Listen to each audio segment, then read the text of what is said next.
Leonard, what is this machine in the corner of my living room? My research has come to fruition, and I finally cracked the interdimensional code.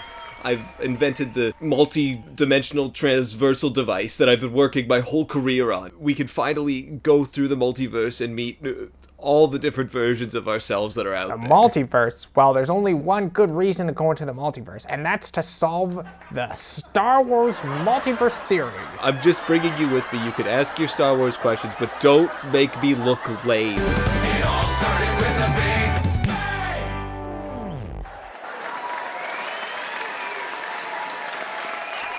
Oh no, am I caught in this wacky science fiction hijinks? No. Hello, Penny. We're just about to use this multiverse device where we're going to finally discover who is the most important character to the Star Wars franchise. What's a Star Wars? Oh, Penny, how do we put up with you? It's okay, Penny. I think that was a very smart and good question. It was not a smart or good question.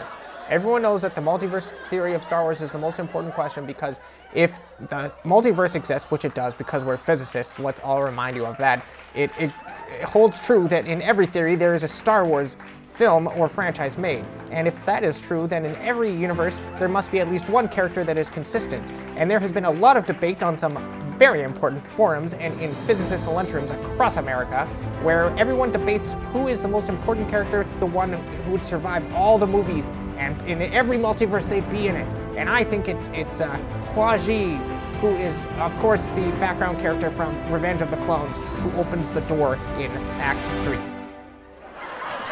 Oh, I don't understand anything you just said, but I hope to talk to Fun Me's. Am I gonna be there? Oh, Penny, of course you're going to be there. There might even be different versions of you who think that maybe I'm super cool and stuff. Like, maybe they're really into just stuff that I have to say sometimes. Oh, Leonard, you're so cute. Bazinga! We have to be very careful not to, even we might meet all kinds of people. Gender swap versions of us, we cannot make out with them, regardless of how appealing or how much time you've spent thinking about it late at night when you're lying in your bed. Not that I've done that, I'm just saying, theoretically people could be thinking about this stuff. I don't know what you guys think about, and it could cause irreparable damage, making out with them, touching them, just caressing their bodies. It's terrible. I have anxiety just thinking about it. I'm looking forward to meeting the evil version of myself, the version who doesn't understand quantum electric physics. What a loser. Not a bazinga guy. I don't even understand what you guys are talking about. I'm just gonna meet me, just a hot, sexy version of me who does smart number stuff at universities or something.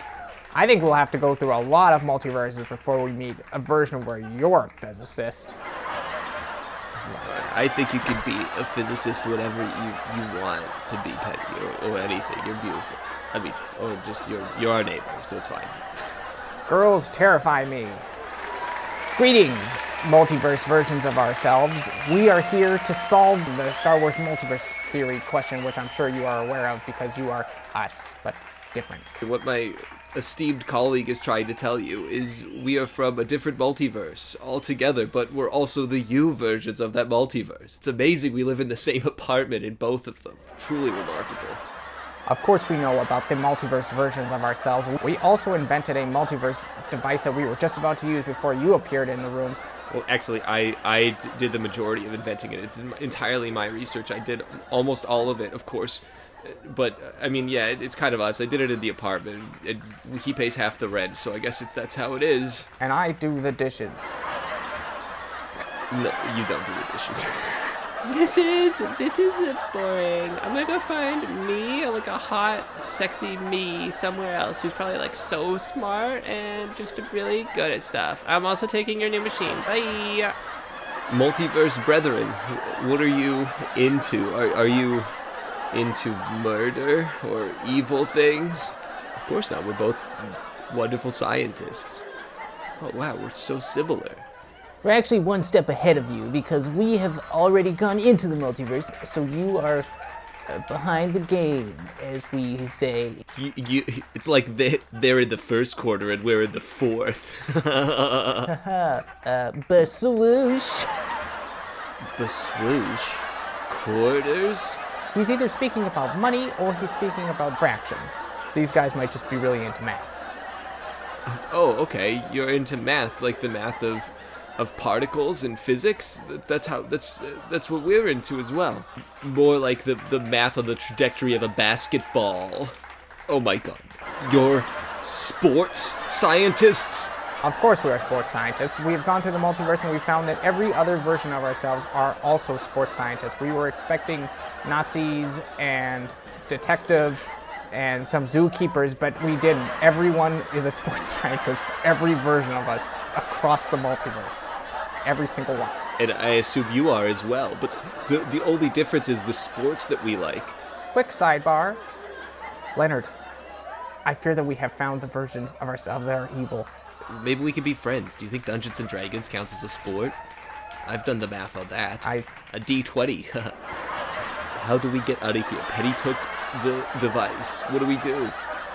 Excuse me, fellow sports lovers. We need to go and use Penny's apartment. I assume it is across the hall, like the same as in our universe. I think it's where it is. It's the same distance as a free throw is from the center line. Baswish. Yeah, we're all girls, and it's so cool and awesome. I love being in a place where there's just all me. We're all pretty and beautiful. And how smart are all of you guys? Are you guys all so intelligent? Because I'm just a barista, but I'm smart at fashion, which is important in my universe. In my universe, I'm also smart. I'm smart with boys. But yes, I'm also I'm a barista as well. In my universe, it's like I do a very important job. I'm a liquid transfer operator, and that means that I give coffee to people at a cafe. Yes, I'm an engineer. Oh wow, an engineer! Amazing! I knew that'd be cool. Are you like you build bridges or? A caffeine engineer. I make sure that caffeine gets to where it needs to be. I stand behind a counter. I operate very complicated machines, so many parts. I was really hoping that I'd find a universe where I was a physicist, but this is a lot better. I love that we are all the same. I'm the same everywhere I go. We should all make each other a coffee.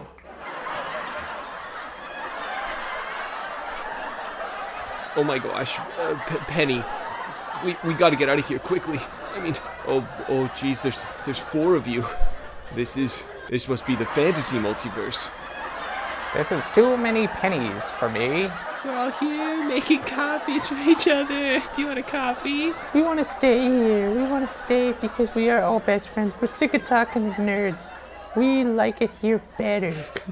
Okay, Penny, you're coming. Maybe the short one? Was our Penny short? I don't really remember. Yes, I think our Penny was the tiny one. Okay, Tiny Penny, you're coming with the wait. If we're calling you Tiny Penny, then logically means that you're smaller than the normal size that I'm used to Penny being. So.